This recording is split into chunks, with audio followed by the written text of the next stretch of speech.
Welcome to our fishing brag page. We've spent many years fishing all over the state, and we've done reasonably well, I guess you could say. And we've caught all sorts of different fish in all sorts of different places. But I want to take you here through what we used to do up at Cleaverville. After we'd set up camp and got everything ready, we used to go and catch some bait. Now, occasionally when we were fishing for bait, we'd catch something that we sort of didn't expect to catch in the shallows. And this is Dorothy catching one of the first fish she's got caught up there, I think. And it's a nice fat little bream. Another sort of bait we went looking for when the tide was out was octopus. They advertise their presence by squirting water at you, which is a particularly bad idea, as it just lets you know where they are. Otherwise they're pretty well camouflaged. Once we've got all the bait we need, which usually consists of octopus and garfish, we have to get the boat ready, get everything rigged up and ready for fishing. By the time we've done all that, usually a couple of days have passed, but as you can see from the wind there, it's not always great fishing weather, so we're inclined to just bide our time and wait for the weather to come right and the tides to be good, and meanwhile we get the camp set up properly. This was our favourite camping setup. It was the old caravan, the old advanced caravan. Big, heavy, great big thing it was. And we had our HJ60 at the time, and this is our outside kitchen. Used to do all sorts of cooking out there. And this is the campsite at Cleaverville. As you can see, quite a few people camp up there. Unfortunately today, the Shire has been a real pain in the ass and has introduced site numbers. You used to be able to just pull up and pick your own site, but they've ruined it. The state government now has mandated that you can only stay there for 28 days, so all the people who used to go up there for winter, especially the oldies, can't do that anymore. But anyway, let's get back to the fishing side of the video.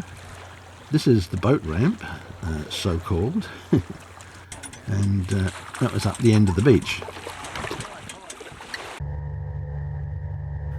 Now this was the biggest thing we ever hooked up there. It was Dorothy who hooked it. It's a bottom-feeding shark. Harmless thing, and we released it, as you can see. Let the poor thing go. No interest in eating it. And there's a nice little reef between the boat ramp and Dixon Island that you can see in the background there. We had fished that reef many times and really not caught much on it. But this particular day, the fish were just jumping onto the lines. Unfortunately for me, I wasn't doing very well.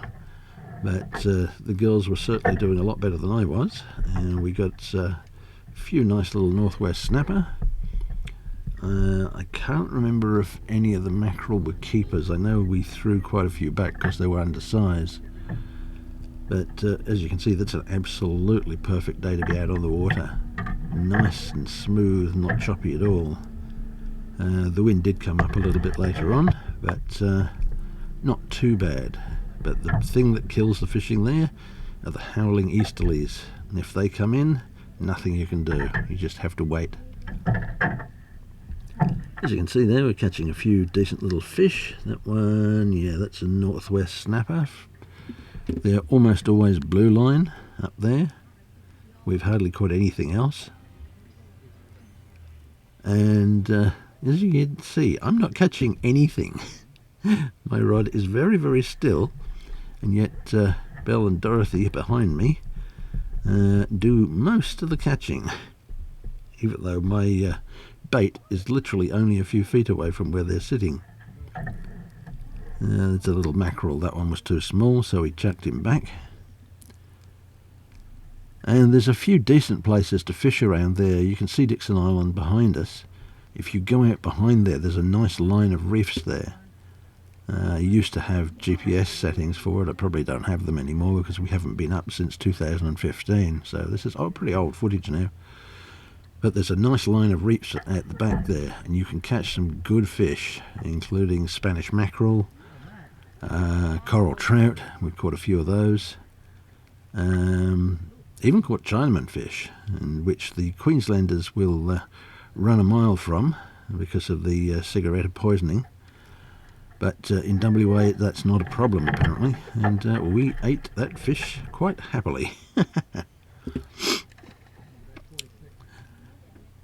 And as you can see, a lot of the macs we were catching were undersized, unfortunately. Everybody's catching fish but me. That's just the way it is some days. So this is just a quick look at some of the fishing we did at Cleaverville. I'm going to switch in a moment to the brag shots, which is a bunch of pictures of fish we've caught over the years in different places. The great majority of them are going to be at Cleaverville, especially the big ones. But yeah, we're just on our way back in here. We used to go out up to a couple of kilometres in those days when the weather was fine.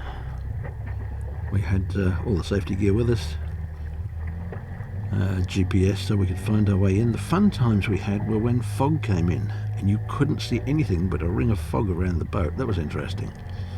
But they'd always lifted and we always managed to find our way back in. But as you can see, when you come in when the tide's up, a nice easy place to launch and retrieve the boat later on. Usually when we're launching, the tide is right down, and we do go over the rocks with the trailer a bit. But as you can see, that's the beach out at the front of the campsite. Absolutely beautiful place to stay. So if you want to go fishing up around the Karratha area, Cleaverville, we think, is the place to go. Now let's get into a few of the brag shots.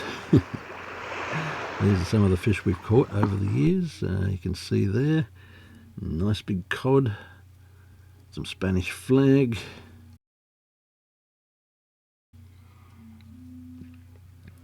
yellowfin and black bream. Nice big snapper at the back there.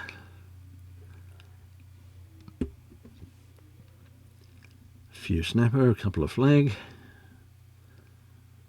a couple of little mackerel were in that one. We like to smoke those. The mackerel are very nice smoked. That one's pretty well all snapper, I think. We even got a flathead down there, and you'll notice scattered amongst these is some mangrove jack. More snapper, and what's a sweet lip, I think, at the one at the back of that last shot. Cod and mackerel, and more of the same. Bell with a decent sized cod, and I think the ones at the back there, oh, these are mullet. We caught those down in Bush Bay. Those two, some sort of herring, one of them, full of bones, I think that was. Garfish, which we mostly use for bait. Well, we actually always use for bait. We don't eat them.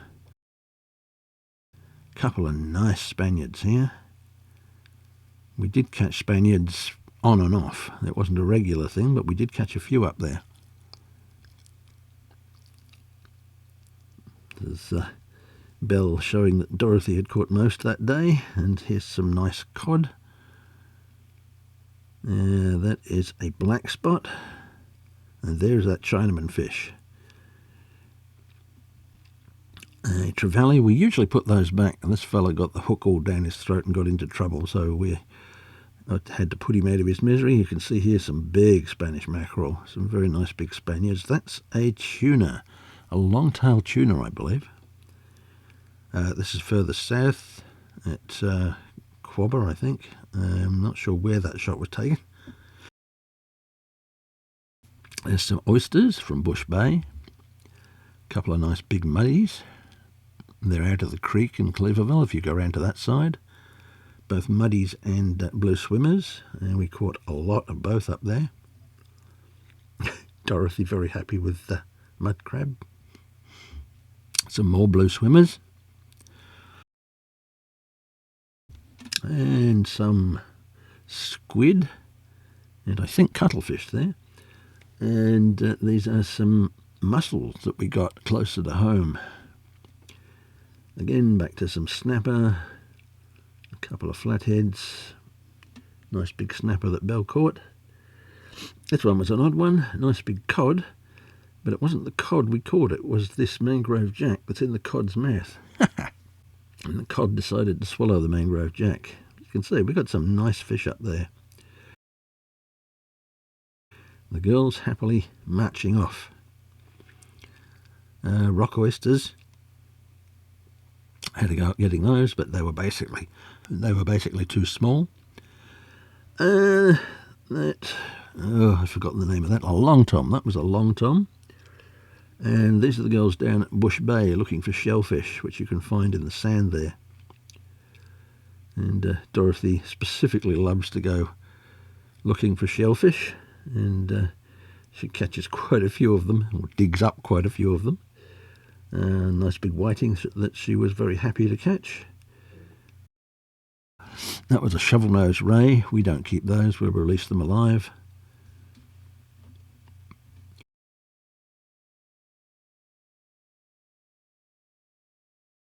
And catching worms at Bush Bay that the whiting love to eat. Great bait for whiting, they're hiding in the seaweed there. Not the whiting, the worms. And that's it. That's our fishing brag page. Hope you enjoyed a look through what we've managed to catch over the years.